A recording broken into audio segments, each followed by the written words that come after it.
సైతానుడు ఎక్కడున్నాడండి? నరకంలో ఉన్నాడా? పరలోక స్థలములలో.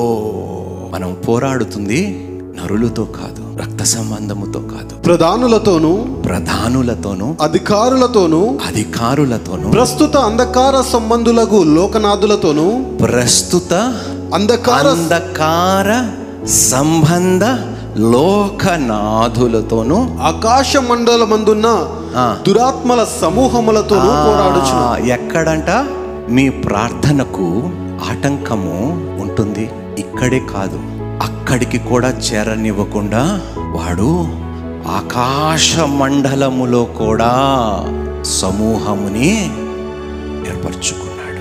క్రైస్తవులుగా మారిన తర్వాత, రక్షణ పొందుకున్న తర్వాత, బాప్తిజము పొందుకున్న తర్వాత, పరిశుద్ధాత్మను పొందుకున్న తర్వాత ప్రార్థన చేయటము కష్టముగా ఉంటుంది.